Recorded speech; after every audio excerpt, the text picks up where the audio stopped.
남산 국제 컨퍼런스 홀 로비는 유리와 금속의 번쩍임으로 가득했다. 오후 햇빛이 천장을 타고 내려와 하얀 바닥을 미끄러지듯 흐르는 동안 사람들은 리본이 달린 배지를 달고 사진을 찍었다. 넥스트 모빌리티 포럼, 청년혁신상 시상식. 현수막에는 그렇게 적혀 있었다. 박연옥은 손에 작은 철제 공구상자를 들고 서 있었다. 노란 작업복은 세탁했지만 오래된 기름, 자국이 옅은 그림자처럼 남아 있었고 손마디에 굳은 살이 울퉁불퉁했다. 시내버스 차고지에서 30년을 엔진 밑에서 보낸 사람의 손이었다. 먼 길을 왔지만 몸에 밴디젤 냄새는 쉽게 빠지지 않았다. 어머님, 여기 가족 대기석으로 모실게요. 검은 정장을 입은 홍보팀 직원이 활짝 웃었다. 그러나 그의 시선은 본능적으로 연옥의 손끝에서 멈췄다. 메인 포토라인은 잠시 후에요. 그는 말끝을 흐리며 부드럽게 방향을 틀었다. 포토홀 앞에는 번듯한 수트 차림의 사람들이 줄을 섰고 플래시가 연달아 터졌다. 연옥은 고개를 끄덕이며 안내된 의자에 앉았다. 유리벽 건너로 아들이 보였다. 윤도건, 도건 모터스의 대표, 오늘의 수상자 후보였다. 깔끔한 차콜색 수트가 그를 낯설게 만들었다. 연옥은 공구상자 위에 손을 얹었다. 덜컥 얇은 철판이 진동을 삼켰다. 바닥을 가르는 하일 소리, 멀리서 들려오는 현악 사운드 체크. 진행요원의 무저는 모든 소리가 낯설었다. 사진 찍을 때 기름때가 보이면 뒤편에서 누군가 낮게 속삭였다. 연옥은 고개를 숙였다. 모르는 사람의 말이었지만 오래된 생채기를 누군가 다시 누르는 것처럼 아팠다. 그녀는 손을 무릎 아래로 감추고 손톱으로 공구상자의 모서리를 천천히 문질렀다. 둔탁한 금속 촉감이 오히려 마음을 가라앉혔다. 연옥은 창밖을 바라봤다. 멀리 한강이 흘렀고 그 너머로 그녀가 30년간 머물렀던 차고지가 있을 것이었다. 지금쯤 동료들은 점심시간 휴식을 취하고 있을 터였다. 누군가는 엔진룸 아래 누워있을 것이고 누군가는 정비 매뉴얼을 뒤적이고 있을 것이었다. 여기 이 유리와 금속의 공간에서 그 일상은 아득하게 멀었다. 공구상자 안에서 작은 소리가 났다. 오래된 볼트들이 서로 부딪히는 소리였다. 연옥은 미소를 지었다. 여전히 그 소리만은 익숙했다. 연옥의 하루는 새벽 4시에 시작됐다. 겨울이면 철판과 공기 사이로 들어오는 냉기가 손등을 깨물었다. 엔진룸 아래로 몸을 밀어 넣으면 금속의 냉기가 등뼈로 바로 전해졌다. 그녀는 볼트를 어루만지듯 잡았다. 잡을 땐 각을 먼저 느껴. 처음 차고지에 들어갔던 날 선배가 했던 말이다. 그 선배는 2해 뒤 허리를 다치고 떠났다. 언젠가부터 연옥은 작은 노트를 들고 다녔다. 12번 차 겨울냉간 시동시 공회전 흔들림, 인젝터 노후 추정, 임시 방편 흡기라인 분리 후 온풍 송풍 3분, 18번 차 여름 언덕길 오버히트, 냉각수 라인 내부 스케일 의심, 약품 순환 이외로 개선, 매뉴얼에 없는 것들, 현장에서만 통하는 방법들을 기록했다. 글씨는 점점 작아졌다. 시간이 늘 모자랐기 때문이다. 어느 날 중학생이던 도건이 손을 내밀었다. 엄마, 왜 글씨가 이렇게 작아? 시간이 늘 모자라니까. 연옥은 웃었고 도건은 노트를 넘겨보며 말을 멈췄다. 촘촘한 메모 사이사이에 기름, 얼룩과 손자국이 박혀 있었다. 아이는 한동안 페이지를 넘겼다. 그리고 물었다. 엄마는 왜 이걸 적어? 까먹으면 안 되거든. 똑같은 고장이 또 생기면 처음부터 다시 시작해야 해. 도건의 고등학교 졸업식 날, 연옥은 야간 근무를 마치고 헐레벌떡 달려갔다. 운동장 한쪽에서 서성이던 그녀에게 고건이 달려와 목도리를 둘러줬다. 냄새 나지? 엄마 냄새. 도건은 그 말을 아주 평범하게 아주 자연스럽게 했다. 그날 밤 도건은 말했다. 엔진이 왜 돌아가는지 사람들은 잘 몰라. 난 그걸 사람들한테 보여주고 싶어. 그가 대학에서 기계공학을 택한 건 그 다음이었다. 연옥은 학자금 대출과 등록금 고지서를 붙잡고 밤마다 계산기를 두드렸다. 바쁜 날이면 도시락을 2개 싸서 차고지에서 한 끼, 집에서 한 끼로 버텼다. 손가락 끝이 갈라지고 어깨가 결렸지만 포기할 수 없었다. 아들이 배우고 있는 것들, 열역학, 유체역학, 재료공학 그 단어들은 낯설었지만 연옥은 그것들이 자신의 손끝에서 시작되었다는 걸 알았다. 대신 그녀는 노트를 도건에게 빌려줬다. 엄마가 기록한 건 정답이 아닐 수도 있어. 그저 내가 몸으로 배운 방식일 뿐이야. 도건은 노트를 스캔해서 파일로 만들고 빈칸에 자신만의 설명을 덧붙였다. 현장 아이디어 이론 검증, 다시 현장. 둘이 만든 작은 순환이었다. 대학 3학년 겨울. 도건이 집에 돌아와서 말했다. 엄마 노트 때문에 교수님이 깜짝 놀라셨어. 이론으로만 배운 학생들은 모르는 게 여기 다 있다고. 연옥은 웃었다. 그래? 난 그냥 까먹지 않으려고 적은 건데. 그날 밤, 도건은 처음으로 엄마에게 자신의 꿈을 구체적으로 설명했다. 엄마 같은 사람들이 기록한 걸 컴퓨터가 배우게 하고 싶어. 그러면 고장을 미리 알 수 있을 거야. 연옥은 그 말을 완전히 이해하지는 못했다. 하지만 아들의 눈빛에서 자신의 작은 노트가 어딘가로 흘러가고 있다는 걸 느꼈다. 마치 차고지 배수로에 떨어진 빗물이 결국 큰 강으로 흘러가는 것처럼. 시상식이 시작되자 무대 위 스크린에 각 팀의 홍보 영상이 떴다. 경쟁팀은 완벽한 그래픽과 서사를 내세웠다. 드론 촬영으로 담은 미래도시, 매끄러운 내레이션, 화려한 3D 모델링. 관객들이 탄성을 질렀다. 도건팀의 영상은 단출했다. 좁은 창고, 중고 선풍기와 3D 프린터, 분해된 전기모터. 카메라가 흔들렸고 조명도 어두웠다. 우리는 느린 것을 빠르게 만들지 않습니다.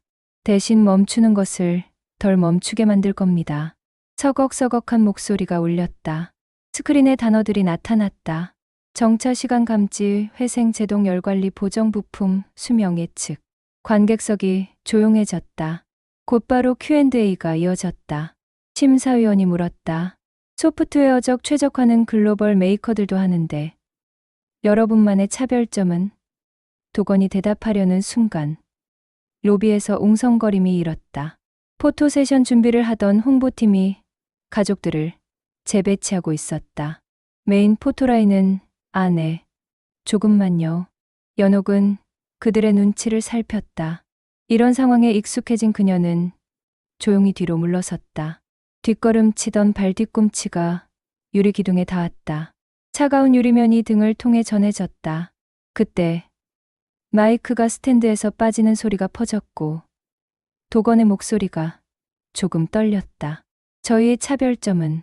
도건이 객석을 바라봤다. 잠깐 정적이 흘렀다. 그의 시선이 연옥을 찾았다. 연옥은 본능적으로 공구 상자를 옆으로 감췄다.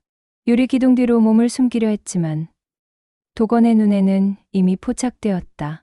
그 순간 누군가가 다시 속삭였다. 저분, 정비소에서 오신 분 아니야? 연옥은 그 말이 자신을 향한 것인지 확신할 수 없었다. 하지만 유리 천장 아래에서 모든 속삭임은 메아리가 되어 자신에게 닿는 듯했다. 그녀는 공구 상자 손잡이를 더 꽉 잡았다.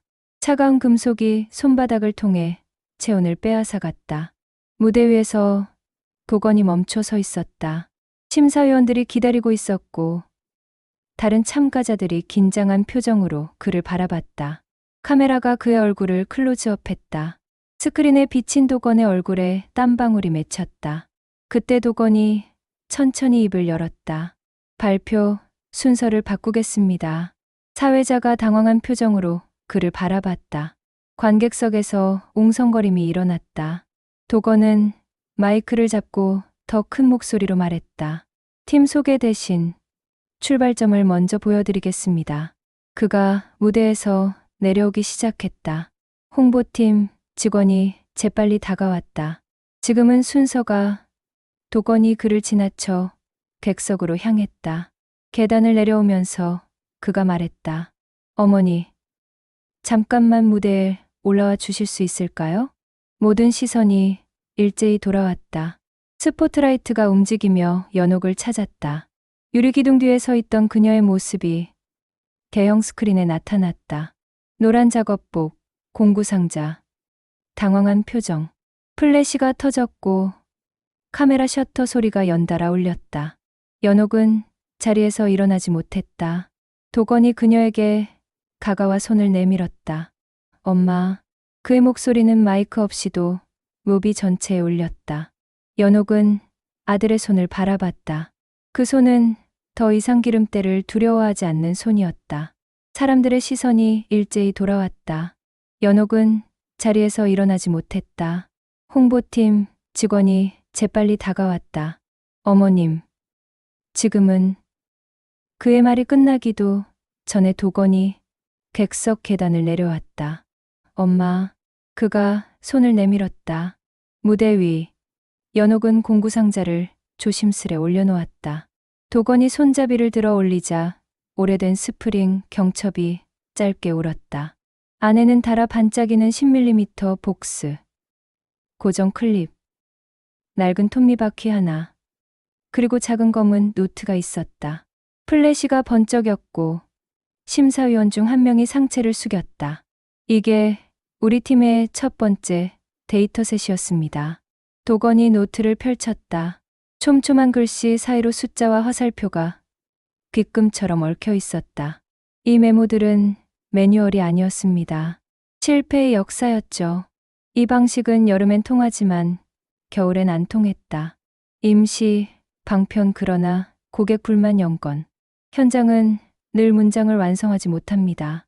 그래서 우리는 문장을 완성하는 대신 문장이 멈춘 자리에서부터 모델을 시작했습니다. 도건은 복스를 들어 보였다. 이 공구로 어머니는 수천 번의 볼트를 느슨하게 했다가 다시 조였습니다. 우리는 그 느슨해졌다가 조여지는 시간들을 센서에 기록해 여러 패턴으로 바꿨고 정차 시간을 예측하는 알고리즘의 핵심 피처로 만들었습니다. 스크린에 차고지 영상이 떴다. 밤, 하얀 입김, 엔진룸 아래의 미세한 떨림. 자막이 덧붙였다. Torque, Ripple Features. 관객석에서 웅성거림이 일었다. 한 심사위원이 몸을 앞으로 기울였다. 그렇다면 이 현장 데이터의 검증은 어떻게? 검증은 다시 현장에서 했습니다. 도건이 대답했다. 엄마의 노트에 임시 방편이라고 적힌 것들이 실제로는 가장 안정적인 솔루션이었어요. 우리는 그걸 코드로 번역한 것뿐입니다. 도건이 마지막으로 노트를 닫았다. 이름을 바꾸고 싶습니다. 도건 모터스가 아니라. 그는 잠시 숨을 골랐다. 연옥 랩. 제가 혼자 만든 게 아니라는 걸 제일 먼저 보여주고 싶었습니다. 관객석 어딘가에서 짧은 탄성이 터졌다. 누군가는 박수를 시작했고 누군가는 휴지를 꺼냈다. 홍보팀 직원은 멈춰서서 그 장면을 보았다. 그의 표정이 복잡하게 흔들렸다. 심사위원 중 한 명이 마이크를 잡았다. 어머니, 혹시 한 말씀 하실 수 있을까요? 연옥은 마이크를 받지 않았다. 대신 손바닥을 펼쳐 보였다. 굳은 살과 상처, 오래된 기름, 얼룩이 정막 속에서 선명했다. 볼트는 그녀가 조용히 말했다. 너무 세게 조이면 다음 사람이 고치기 힘듭니다. 여지라는 게 있어야 해요. 단 한 문장이었지만 금속과 유리 사이의 공기가 조금 느슨해지는 듯했다. 시상식이 끝나고 청년역 신상은 연옥랩의 몫이 되었다. 포토월 앞 도건이 상패를 들고 연옥의 옆에 섰다. 플래시가 연달아 터졌다. 조금 전까지 기름때를 걱정하던 사람들이 이제는 그녀의 손을 근접 촬영했다. 누군가는 손이 이야기네요. 라고 말했다. 연옥은 웃었다. 웃을 때마다 눈가의 주름이 작은 선로처럼 이어졌다. 홍보팀 직원이 다가와 깊게 고개를 숙였다. 어머님, 아까는 죄송했습니다. 행사 흐름을 맞추다 보니 그는 말을 잇지 못했다. 연옥은 고개를 저었다. 여지도 없으면 볼트가 부러져요. 직원은 그 말의 뜻을 완전히 이해하지 못했지만 미소를 지었다. 내일부터는 저희도 여지를 만들겠습니다. 며칠 뒤 연옥은 다시 차고지에 섰다. 그러나 이번에는 근무 교대가 아니었다. 현장 정비 데이터 스쿨 일기라는 종이가 사무실 문에 붙어 있었다. 연옥은 도건과 함께 중년 정비사들과 마주 앉았다. 칠판 위에는 낯선 단어들이 적혔다. 센서 퓨전, 피처 엔지니어링, 자녀 수명. 사람들이 웅성거렸다. 연옥이 칠판 한쪽에 손으로 원을 그렸다. 이게 박히고 이게 베어링이에요. 소리가 치에서 치익으로 바뀌는데 걸리는 시간이 있어요. 그걸 적어두세요. 글씨를 잘 쓸 필요는 없어요. 여러분의 귀가 데이터입니다. 한 달 뒤 차고지의 점심시간 풍경이 달라졌다. 누군가는 적산 노트에 스티커를 붙였고 누군가는 핸드폰으로 소리를 녹음했다가 이름을 붙였다. 겨울 첫눈, 저속 코너링음, 비온 뒤 정차 후 2분 시동 소리. 연옥은 사람들 사이를 돌며 노트를 들여다봤다. 좋아. 이건 모델이 알아볼 거야. 그녀가 말하면 사람들은 고개를 끄덕였다. 연옥은 집에서 공구상자를 꺼내 침대 밑에 넣었다. 이제는 덜컥거리는 소리가 들리지 않았다. 그 대신 베란다에 작은 철제 선반을 설치하고 녹이 쓴 톱니를 줄로 다듬었다. 도건이 문을 열고 들어왔다. 엄마, 내일 창업지원단 미팅 같이 가요. 어른들이 현장 교수 영입을 원한대. 현장 교수? 연옥은 어색하게 웃었다. 나는 교수보다 그냥 여지 담당이 나아. 도건은 잠시 멈췄다가 진지하게 고개를 끄덕였다. 그래요. 여지 담당. 우리 회사에 꼭 필요한 자리. 봄이 왔을 때 연옥은 차고지 야외에서 작은 간이 수업을 열었다. 바람이 불면 종이컵들이 굴러갔고 햇살은 엔진 커버를 뜨겁게 만들었다. 연옥은 손에 기름을 조금 묻힌 뒤 종이 위에 찍어 점을 만들었다. 여러분, 이게 데이터의 시작이에요. 깨끗함에서만 시작하지 않아도 돼요. 사람들은 웃었다. 웃음이 끝나자 모두가 동시에 펜을 들었다. 그날 저녁 도건이 주방에서 컵라면 2개의 물을 붓고 나왔다. 사회자 연락 왔어요. 다음 포럼에서 현장의 문장을 어떻게 모델로 바꾸는가라는 주제로 같이 이야기해 달래요. 연옥은 웃으며 대답했다. 문장을 완성하는 건 다음 사람이 하면 되지. 도건이 컵라면 뚜껑을 덮었다. 김이 조금씩 빠져나오며 얇은 은박이 미세하게 부풀었다. 연옥은 뚜껑을 손가락으로 살짝 눌러 주었다. 너무 꽉 누르지는 않게 여지의 온도를 느끼며